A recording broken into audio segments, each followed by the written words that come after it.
Bonjour à tous, on est parti pour les nouveautés et on commence très bien mardi 4 septembre avec mon chouchou City Hunter. On est au tome 14 de cette perfecte édition où on retrouve les aventures de Ryo Saeba, notre tueur à gages. Là on arrive tout doucement vers la fin de cette série, 16 tomes en tout, et bien ça y est, là nous sommes enfin au tome 14. Le même jour, Rooster Fighter, coq de baston, le tome 7, autant vous dire que je vais pas me presser pour aller chercher ce titre là, qu'Adrien, mon mari, adore. Moi, je suis un peu plus mitigée quand même. Cette histoire de coq super badass, certes, qui combat les kaijus, bon, un peu trop what the fuck pour moi. Par contre, le même jour, toujours, Lone Wolf and Cub, le tome 12 et le dernier tome de cette série absolument extraordinaire. Je n'arrête pas de faire de la propagande pour Lone Wolf and Cub, qui est pour moi le manga de base à avoir dans sa mangatech, ou en tout cas à lire, et surtout cette édition je la trouve magnifique. Alors certes elle pèse son poids et son prix, mais elle est absolument magnifique et je l'aime beaucoup et je suis complètement fan de cette série. L'histoire d'un ancien samouraï qui devient un assassin, qui parcourt le Japon avec son fils, son petit garçon tout petit, pour accomplir son destin. C'est magnifique, c'est poétique, c'est dur, c'est merveilleusement bien écrit. Bref, j'adore. Lisez Lone Wolf and Cub. Le tome 8 de Lend. Alors Lend, on n'est pas du tout à jour. Une histoire assez originale d'un village assez reculé avec des traditions ancestrales, mais qui visiblement fait partie d'une sorte de, j'allais dire manigance, mais enfin bref, il y a autre chose derrière. Moi j'ai lu que les 3 premiers tomes, donc là le tome 7 déjà du 8, le tome 8 sort déjà, donc autant vous dire que je suis plus du tout dedans, mais j'avais bien apprécié le début de cette série en tout cas. Le tome 7 de Katsai, là aussi on commence tout doucement à arriver à la fin de Katsai dans la perfecte édition, toujours de Tsukasa Ojo, le même auteur que City Hunter, mais cette fois-ci on parle de 3 sœurs qui sont voleuses la nuit et tenantes d'un café le jour, et j'aime beaucoup aussi cette série, très nostalgie bien entendu. Welcome Back Alice, le tome 5, c'est une série de Shuzo Oshimi qui nous avait bien plu, en tout cas qui était très crue, très franche, très directe. On n'avait pas l'habitude de lire ce genre de choses, c'était assez appréciable dans un triangle amoureux de lycéens. Tome 5 déjà, bah oui, on n'est pas à jour. Yann, le tome 3, j'avais lu le tome 1 que j'avais moyennement apprécié. Une histoire d'une vengeuse revenante qui se venge. C'est nul ce que je viens de vous dire. Désolée pour ce pitch absolument atroce. Bref, c'est beaucoup de bagarres et puis... Ouais, mais j'étais assez mitigée. En tout cas, le tome 3, c'est le dernier qui sort, qui vient de terminer la série. Nouvelle série, Détonation de Tsutomu Takahashi qui paraît aussi au début septembre. Ce sera une série courte puisqu'il n'y aura que 3 tomes. J'aime beaucoup Tsutomu Takahashi, donc très certainement qu'on va se pencher sur cette série, même si ce ne sera pas Day One. J'avais bien aimé Battle Royale et va sortir Battle Royale Enforcers. Alors c'est le même auteur scénario que Battle Royale, la série classique. Par contre c'est pas le même dessinateur puisque on le voit d'ailleurs sur la jaquette, on a quand même un dessin qui est un peu plus moderne. Donc Battle Royale, vous connaissez le concept, des jeunes qui sont envoyés sur une île et puis ils s'entretuent jusqu'à ce qu'il y en ait un qui survive. Bon, pourquoi pas tenter la série. Jeudi 5 septembre, alors je l'attends, ce tome, c'est Kindergarten Wars, le tome numéro 4. J'avais adoré les 3 premiers tomes de cette série que je trouvais extrêmement rafraîchissante, qui nous raconte l'histoire de, disons, de malfaiteurs assassins qui se retrouvent, vous verrez comment, à protéger des enfants dans une école maternelle. Moi j'ai trouvé ça très marrant et plein d'actions, j'ai beaucoup aimé, donc j'ai hâte de retrouver ce nouveau tome de Kindergarten Wars. Dinosaur Sanctuary, le tome 4 va sortir, une sorte de dinosaures un peu à la Jurassic Park d'après ce que j'ai compris. Moi j'ai pas lu les 2 premiers tomes, mais Adrien les avait achetés. Vendredi 6 septembre, Togenanki, pareil, une série d'Adrien. Il s'est remis dedans là récemment et il adore ce shonen, un peu dark quand même, un peu dur. Vous avez 2 clans qui s'entretuent, voilà, à l'ère de leur pouvoir magique. Mercredi 11 septembre, c'est à nouveau une série chouchoute à moi, c'est The Fable, le tome 18. Encore une histoire d'un tueur à gages, mais qui cette fois-ci est mis à l'ombre, qui doit ne rien faire pendant 1 an, et vous imaginez bien que ça va pas se passer aussi simplement que ça, et surtout il y a un humour assez décalé que j'apprécie très fortement dans cette série. Je suis pas du tout à jour parce que je l'ai découvert assez récemment, et puis vous imaginez bien avec toutes les bonnes choses qu'on a à lire, on peut pas se mettre à jour sur tout, hein. Donc là je suis au tome 9, donc en fait je suis contente parce que du coup j'ai encore une marge de progression, une marge de lecture assez intéressante, mais je suis très contente que cette série continue, et là aussi dit, hein, je vais en faire la propagande parce que moi j'adore. Le vendeur du magasin de vélo, le tome 5 sort, petite romance amourette entre deux adultes qui essayent de se comprendre et c'est pas toujours facile. Moi j'ai bien aimé les premiers tomes donc je lirai la suite avec grand plaisir. Sous bouteille, le tome 4 du Kazuhiro Fujita, un auteur qu'apprécie beaucoup Adrien.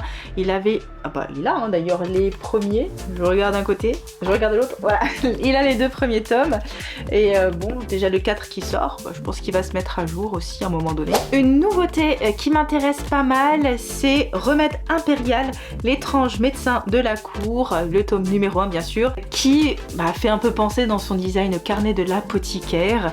Donc s'il y a une nouveauté voilà, au mois de septembre qui me tente, je pense que ce sera celle-ci. Sortent également les Kengan Omega, tomes 13, 14, 15 et 16, la suite de Kengan Ashura. J'avais beaucoup aimé les 4 premiers tomes de Kengan Omega, que je trouvais même un peu mieux que Kengan Ashura. Je suis pas du tout à jour, mais ça va être une phrase qui va revenir très souvent, je suis pas à jour dans Kengan Omega, mais j'aime bien, et là je vois que je suis carrément très en retard, puisque déjà le tome 16, mais j'essaye de les trouver d'occasion. Vendredi 13 septembre, Tokyo Cannabis, le tome numéro 3, on avait lu le tome 1 qui était plutôt pas mal, histoire d'un fleuriste qui se reconvertit dans une autre sorte de plante.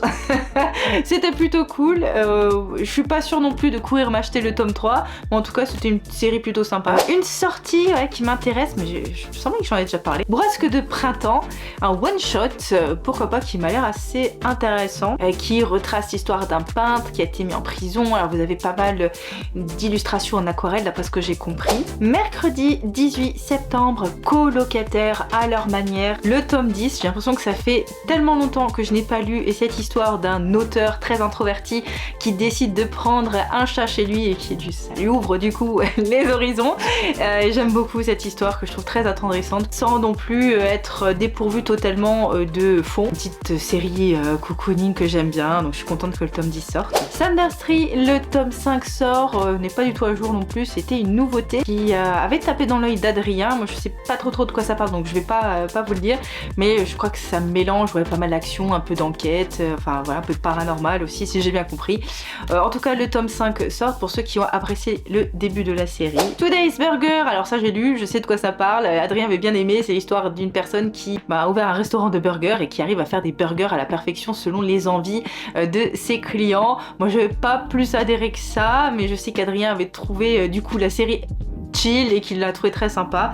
Donc le tome 6 sort, voilà, une petite série sans prétention mais qui peut plaire à certains amateurs de gastronomie. Alors là pour le coup une série qui nous a plu à tous les deux, c'est Jimbosho Sisters.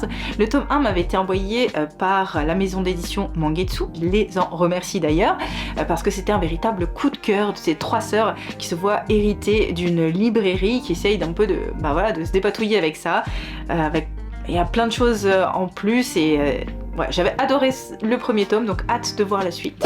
Fleur de pierre, le tome 4 sort également. Alors là, on replonge dans l'histoire, la vraie, puisque on se retrouve, alors je sais, la deuxième guerre mondiale, et du point de vue d'un jeune homme tchécoslovaque. Enfin, c'était ultra intéressant. J'avais adoré les 3 premiers tomes. Ce sont des beaux bébés, hein, donc là aussi, voilà, ça coûte son prix, mais en tout cas, ça en vaut la peine parce que déjà l'édition est très belle et l'histoire aussi est vraiment très belle. Jeudi 19 septembre, Ranking of Kings, le tome 14. Alors on a réussi à se mettre à jour là récemment sur Ranking of Kings, ou quasiment, puisqu'on a trouvé le 10, 11 et 12 d'occasion.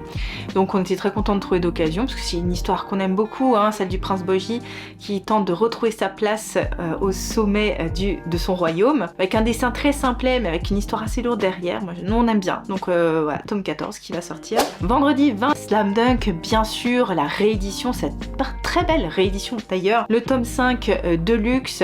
Moi je découvre Slam Dunk avec cette édition, qu'elle régale, c'est vraiment un plaisir de retrouver cette histoire de Takehiko Inoue. Et je vous avoue que pour l'instant c'est pas le aussi grand coup de cœur que ce à quoi je m'attendais vu les louanges, mais peut-être, là c'est moi qui me suis dit, peut-être je devrais plutôt attendre que plusieurs tomes sortent et les lire d'affilée pour être vraiment dedans. Mais en tout cas je trouve ça très bien, qui parle de basket bien entendu, et voilà, non, je suis quand même contente que un nouveau tome sorte. Vendredi 27 septembre, on a Naruto. Naruto avec le tome 27 dans la nouvelle édition Hokage, pour laquelle je suis pas non plus à jour.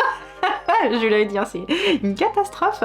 Je suis au tome combien? Je suis au tome 24, donc je suis pas du tout à jour, mais j'arrive à trouver les Naruto de temps en temps d'occasion, donc j'essaye de les trouver d'occasion, voilà, là je crois que ça va être un petit peu mort, mais voilà, j'aime beaucoup l'histoire de Naruto Uzumaki, je vous présente plus, bon, tome 27 déjà. Savoir qu'elle sera complète cette édition au tome 36, donc il y a encore un petit peu de marge. Pour les amateurs de Manchuria Opium Squad, le tome 14 sort, une série que j'avais moyennement appréciée, bah bon après je me suis arrêtée, je crois tome 5, quelque chose comme ça, Adrien avait fait continuer, là on est déjà au tome 14, hein, donc ça parle d'un jeune homme qui, pour des raisons financières, décide de se tourner vers du trafic illicite en Mandchourie à une certaine époque, et donc il se constitue sa team, etc.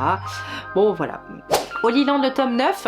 Holy Land, c'est un peu les montagnes russes avec moi, je trouve que ça bien, après moins bien, après mieux, après bon, voilà.